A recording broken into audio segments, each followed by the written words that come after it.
महिम्नः पारन्ते परमविदुषो यज्ञसदृशी स्तुतिर्ब्रह्मादीनामपि तदवसन्नास्त्वयि गिरः अथा वाचः सर्वः स्वमतिपरिणामावधिगृह्णन् ममापेष स्तोत्रे हरनिरपवादः परिकरः अतीतः पन्थानं तव च महिमा वाङ्मनसयो रतद्व्यावृत्यायं चकितमभिधत्ते श्रुतिरपि सकस्य स्तोतव्यः कतिविधगुणः कस्य विषयः पदे त्वर्वाचीने पतति न मनः कस्य न वचः मधुस्फीता वाचः परममृतं निर्मितवत स्तव ब्रह्मन् किं वागपि सुरगुरोर्विस्मयपदम् मम त्वेतां वाणीं गुणकथनपुण्येन भवतः पुनामीत्यर्थेऽस्मिन् पुरमथनबुद्धिर्व्यवसिता तवैश्वर्यं यत्तज्जगदुदय रक्षा प्रलयकृत् त्रयी वस्तुभ्यस्तं तिसृषु गुणभिन्नासु तनुषु भव्यानामस्मिन् वरदरमणीयामरमणी विहन्तुं व्याक्रोशिं विदधत इहैके जडधियः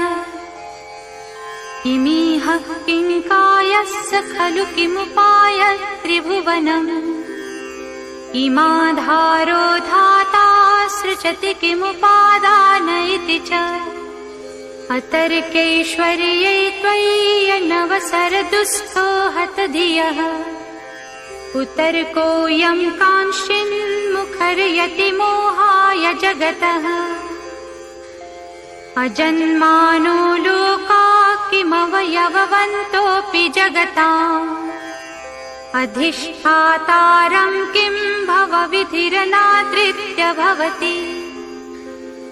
अनीशो वा कुर्याद्भुवनजननेकः परिकरो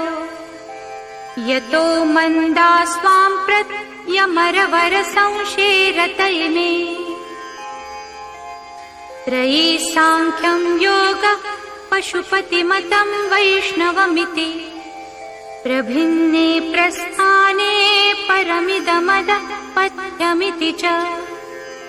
रुचीनां वैचित्र्यादृजुकुटिलनालापथजुषाम्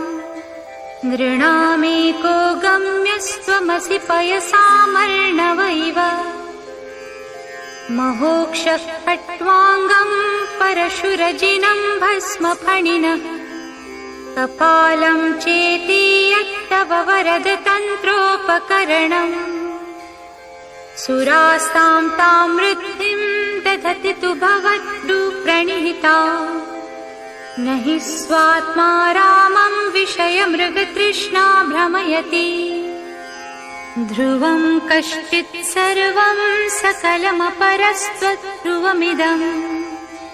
परो ध्रुव्याध्रुवे जगति गदति व्यस्तविषये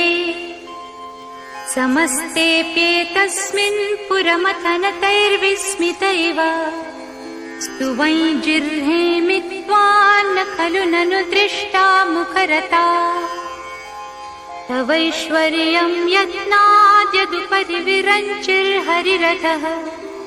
परिच्छेत्तुं यातावनलमनलस्कन्धवपुषः ततो भक्तिश्रद्धा भरगुरुगृणध्यां गिरिशयत् स्वयं तस्थेताभ्यां तव किमनुवृत्तिर्न फलति अयत्नादापाद्यत् त्रिभुवनमवैरव्यतिकरम्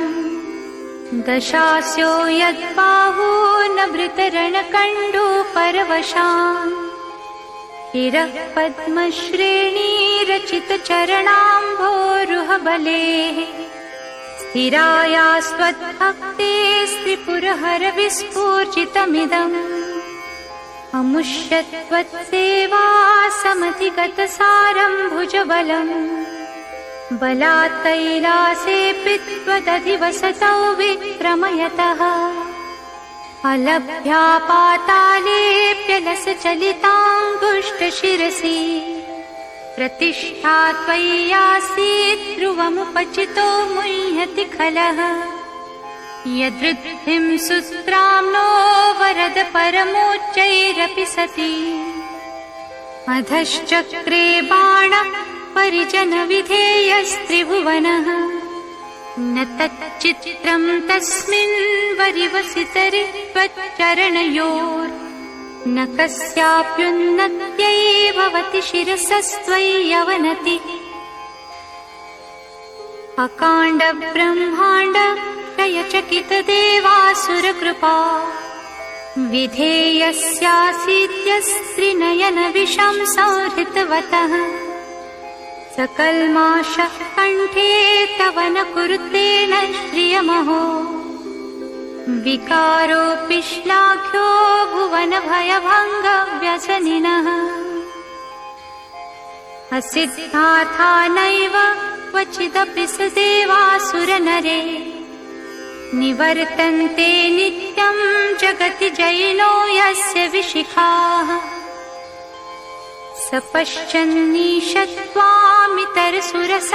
सपश्चन्नीशत्वामितरसुरसाधारणमभूत् स्मर स्मर्तव्यात्मा न हि वशिषुपत्यः परिभवः महीपादाघातात् व्रजति सहसा संशयपदम्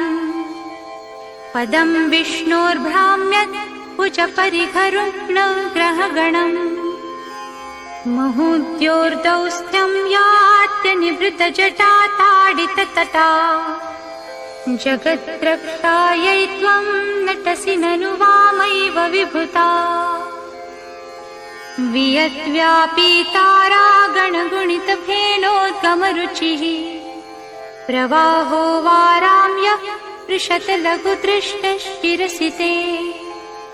जगद्वीपाकारं चलति वलयं तेन कृतमित् यनेनैवोन्नेयं धृतमहिमदिव्यं तव वपुः रथक्षोणीयन्ता शतधृतिरगेन्द्रो धनुरथो रथाङ्गे चन्द्रार्कौ रथचरणपाणिश्चर इति दिधक्षोस्ते कोऽयं त्रिपुरतृणमाडम्बरविधिः विधेयैः क्रीडन्त्यो न खलु परतन्त्रा प्रभुधियः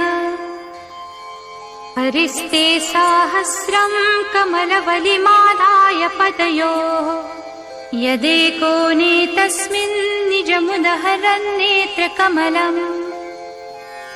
गतो भक्तुद्रेकः परिणतिमसौ चक्रवपुषा त्रयाणां रक्षायै त्रिपुरहर जागर्ति जगताम् रतौ सुप्ते जाग्रत्वमसि फलयोगे क्रतुमताम् स्वकर्म प्रध्वस्तं फलति पुरुषाराधनमृते अतस्त्वां सम्प्रेक्ष्य क्रतुषु फलदान प्रतिभुवम् श्रुतौ श्रद्धां बद्ध्वा दृढपरिकरः कर्मसु जनः प्रिया दक्षो दक्ष क्रतुपतिरधीशस्तनुभृताम् ऋषीणामात्विज्जं चरणदशदस्यासुरगणाः क्रतुभ्रंशस्त्वत्तः क्रतुफलविधानव्यसनिनो ध्रुवं कर्तुः श्रद्धा विदुरमभिचाराय हि मखाः प्रजानाथं नाथ प्रसभमभिकं स्वां दुहितरम् गतं रोहितपूताम्रिरमयिषु मृष्यस्य वपुषा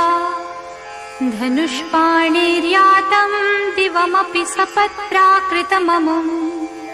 प्रसन्तन्तेऽद्यापि त्यजति न मृगव्याधरभसः स्वलावण्याशंसाधृतधनुषमह्नाय तृणवत् पुरः पृष्ठं दृष्ट्वा पुरमथन पुष्पायुधमपि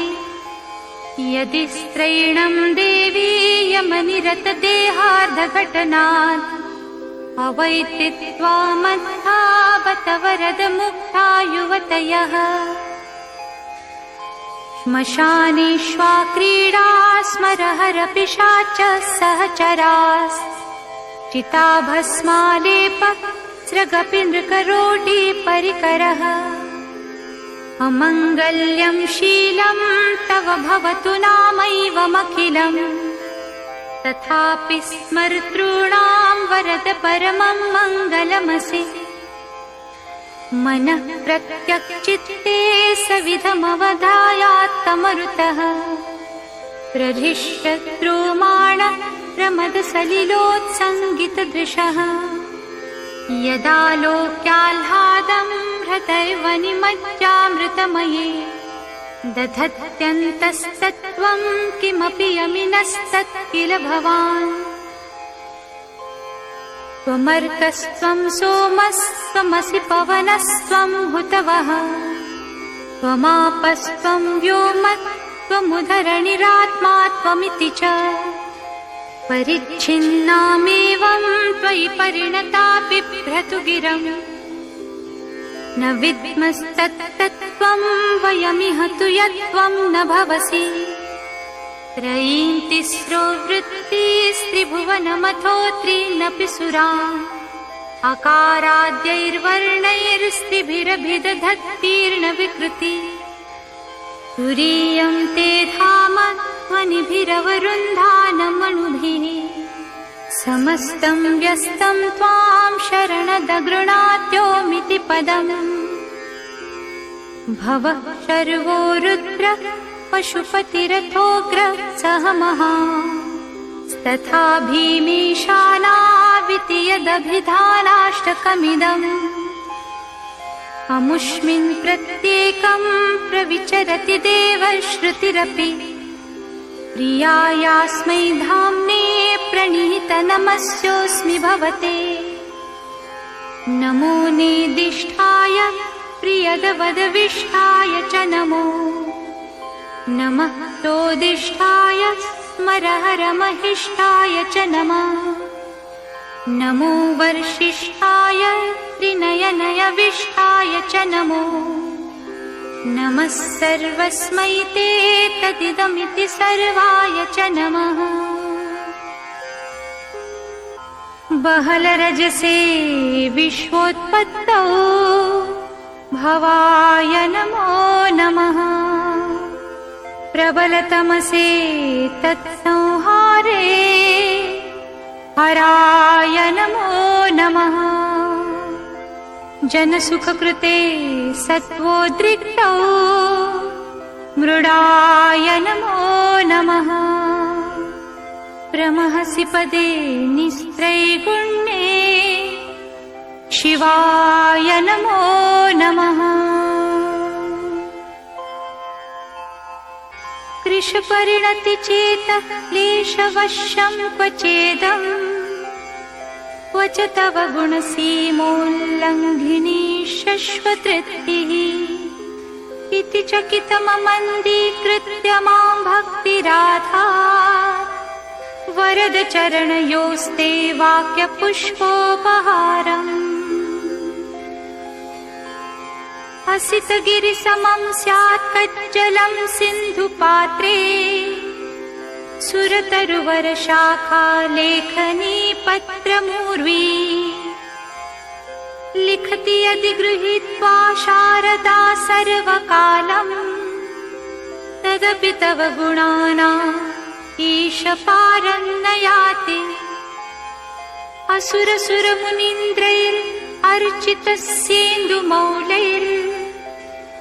असुरसुरमुनीन्द्रैर्अर्चितस्येन्दुमौलैर्ग्रथितगुणमहिम्नो निर्गुणस्येश्वरस्य सकलगणवरिष्ठ पुष्पदन्ताभिधानो रुचिरमलकुवृत्तैः स्तोत्रमेतच्चकार हर हर नवद्यं दूर्जटे स्तोत्रमेतत् पठति परमभक्त्या शुद्धचित्तः पुमान्य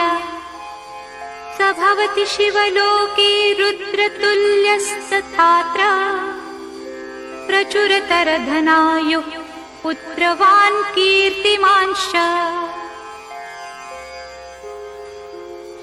महेशान्नापरो देवो महिम्नो नापरास्तुतिः अघोरान्नापरो मन्त्रो नास्ति तत्त्वं गुरोः परम् दीक्षादानं तपस्तीर्थं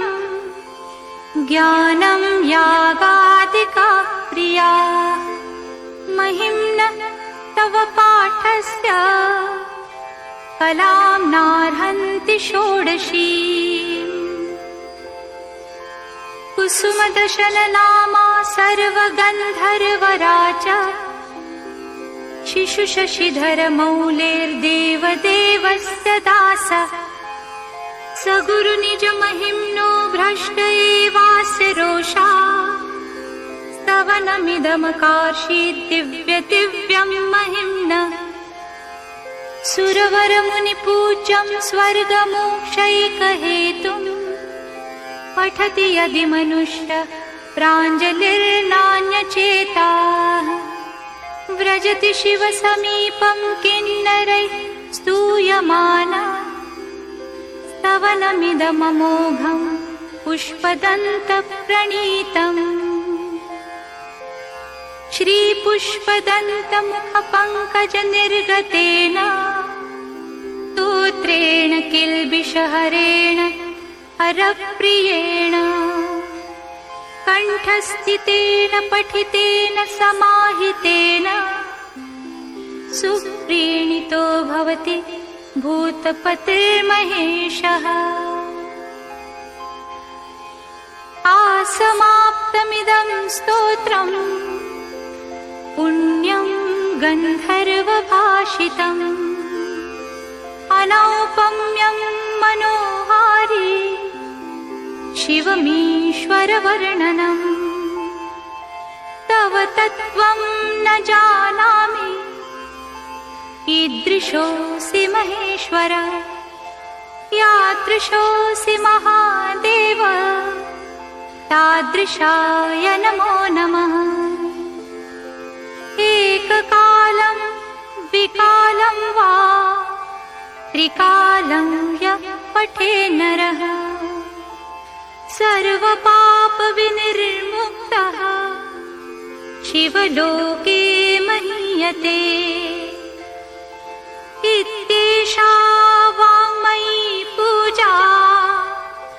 श्रीमच्छङ्करपादयोः अर्पिता तेन देवेश